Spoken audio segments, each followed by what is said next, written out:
Habari ndugu msikilizaji, karibu tena katika kipindi changu hiki cha mahusiano ya ndoa. Wengi wenye moyo mwema na wanaojitoa kwa ajili ya wengine huwa wanaishia kuumizwa sana. Mara nyingi watu wenye moyo wema ndio wanaojitoa kuwasaidia watu wengine, lakini mara nyingi huwa wanaumizwa. Hamna malipo ya wema zaidi ya kuumizwa na kuonekana ni wabaya wakitendewa vitu tofauti. Wengi wanafanya wakiwa na matarajio ya kuwa wanawafanyia na wao watawarudishia fadhila kama walizowapa.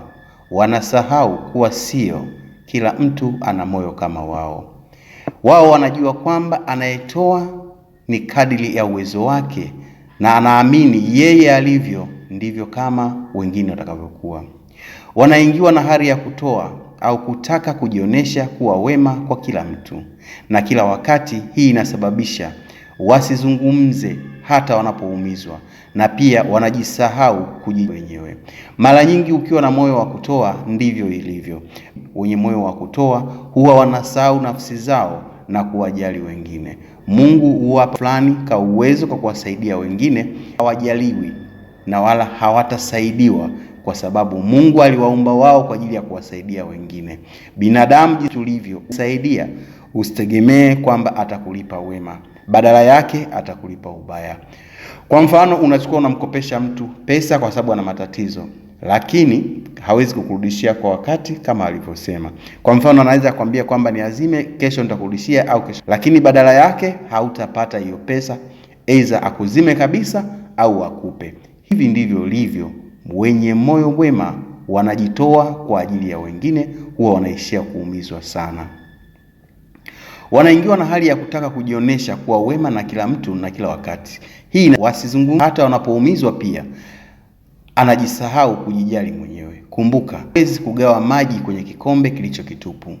Unapowajali wengine, nawe usijisahau, kwa sababu utakaposhindwa kutoa wanacho kwako, wataenda kwa Mungu bila kujali wamekuachaje. Hivi ndivyo.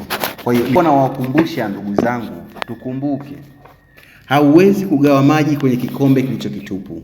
Unapowajali wengine, nawe usijisahau kujijali, kwa sababu utakaposhindwa kutoa wanachokihitaji kwako, wale watu wataondoka na wataenda kwa wengine bila kujali wewe wamekuachaje au uli hapo au. Basi kwa leo naomba niishie hapo, ila usisahau kusubscribe page yangu ili uendelee kujifunza, uelewe.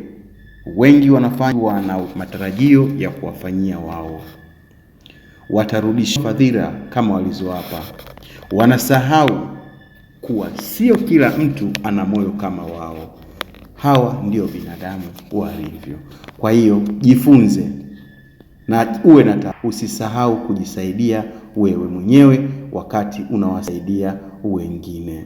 Haya ni maneno yangu ninayokuambia wewe, jifunze. Poti yenu sana, mna wengine ya kimsingi. Lakini ninapokea meseji nyingi za watu wanaotaka kukubali. Nadhani hawa ni ambao wanaelewa kidogo, lakini sio. Nitawapa linki.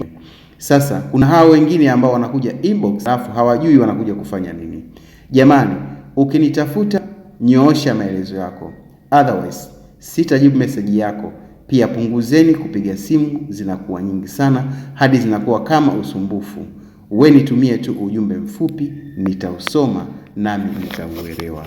Basi kwa leo naomba niishie hapo, ila usisahau kusubscribe page yangu ili tuendelee kujifunza.